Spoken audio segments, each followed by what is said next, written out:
पाकिस्तान तहरीक इंसाफ को मुज़ाकरात के रास्ते को चुनना चाहिए, लेकिन आप लोग अवॉइड करते थे कि हम हुक्मरान जमात के साथ किसी सूरत बैठने को तैयार नहीं हैं। लेकिन फिर हमने देखा कि पाकिस्तान तहरीक इंसाफ ने एक अच्छा फैसला किया।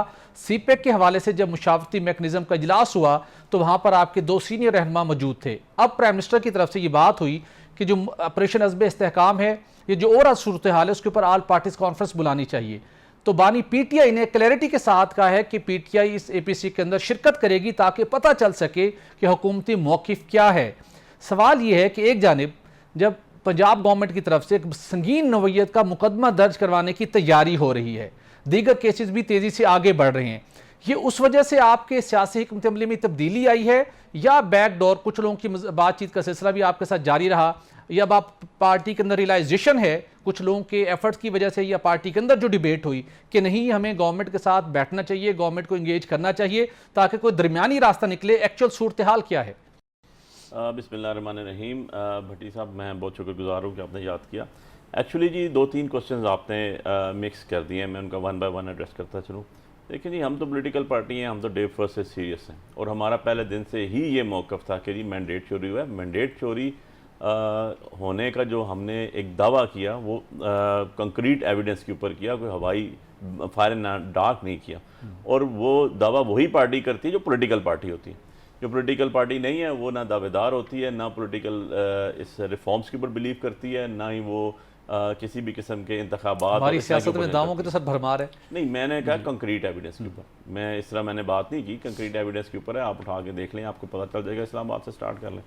नंबर 2 चीज़ आपने जो बात कही जी कि जो प्राइम मिनिस्टर साहब अभी कह रहे हैं कि वो जो है अब ऑल पार्टी कॉन्फ्रेंस कॉल करेंगे अबाउट व्हाट, अबाउट जो अभी आपने दोबारा एक ऑपरेशन अज़्म इस्तेहकाम करना है।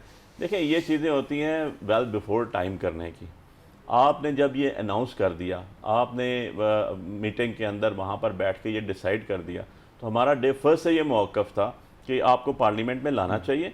पार्लियामेंट सुप्रीम अदारा है, वहाँ पर रिप्रेजेंटेशन मौजूद है। भले से आप जाली तौर पर ही बैठे हुए हैं यार, पर बैठे हुए हैं आप, हमारे वहाँ पर 92 के करीब नुमाइंदगान बैठे हुए हैं। आप एक चीज़ लेकर आएँ, और अगर बहुत सेंसिटिव इशू है और आप समझते हैं कि जी ये हम इसको पब्लिक में नहीं इस तरह कर सकते, डिबेट नहीं बना सकते, तो इन कैमरा प्रोसीडिंग्स देनी चाहिए थी आपको। लेकिन उसके ये लिए बड़ी अच्छी बात है बुखारी साहब, अच्छी बात है। लेकिन जो इंपॉर्टेंट है कि जब बानी पीटीआई ने वजाहत के साथ कह दी है कि पीटीआई इस एपीसी में शिरकत करेगी, सब लोग इसको अप्रिशिएट कर रहे हैं, तो सवाल यहीं पर यह सामने आता है कि अगर आप ऑपरेशन अज़्म इस्तेहकाम के हवाले से हुकूमत के साथ बैठ सकते हैं, उन्हें सुन सकते हैं, तो पाकिस्तान के अंदर एक मुसलसल गुज़श्ता कई सालों से और एक ऑपरेशन सियासी इस्तेहकाम भी जारी है। उस सियासी इस्तेहकाम के हवाले से भी बैठने में क्या हर्ज है? एक दूसरे को बैठ के सुनना, कौम के सामने भी बात होगी कि कौन सीरियस है और कौन सीरियस नहीं है। बिल्कुल सही कहा भट्टी साहब आपने, लेकिन मैं पहले इसको आप ही का सवाल से एक जवाब निकाल के आपको बता दूं कि आपने भी थोड़ी देर पहले मुझे कहा कि हम साथ बैठ रहे हैं बिकॉज के पंजाब गवर्नमेंट एक बहुत बड़ा एक ख़ास नौइयत का आला बाला किस्म का एक और मुकदमा बनाना चाहती है। ऐसी कोई बात नहीं है। सैफर जैसा मुकदमा आया, उस सैफर जैसा मुकदमे में क्या हुआ अल्टीमेटली, आज इमरान खान साहब सिर्फ और सिर्फ इद्दत के केस में जेल में, शर्म आती है दुनिया को बताते हुए। आपको जगह बात करके देख लें। और खाली ये नहीं, अब तो आपको इंटरनेशनल यूनाइटेड नेशन की जो बॉडीज़ हैं वो भी कह रही हैं जो बात मैं कह रहा हूँ, जो बात पाकिस्तान तहरीक इंसाफ कह रही है। आज आपके जो कांग्रेसमैन थे वो 367 बंदे आपके दोनों पार्टीज़ के एक चीज़ पर वोटिंग होती है, 7 बंदे अगेंस्ट जाते हैं, वो भी कह रहे हैं। आप नहीं मानते तो ना माने ना, आप बाहर निकल के कहें नहीं आज रात है, धूप नहीं है, उसका तो कोई इलाज नहीं। लेकिन यूनिवर्सल ट्रुथ तो यही है, आपको चीज़ें रिजॉल्व करनी पड़ेंगी। आपकी भतीजी बैठ के जो हारी हुई है, खुद वज़ीर आला बैठ के वहाँ पर कैबिनेट इजलास कर रही है, हम तो सफ़र कर ही रहे हैं ना, मीडिया भी सफ़र कर रहा है।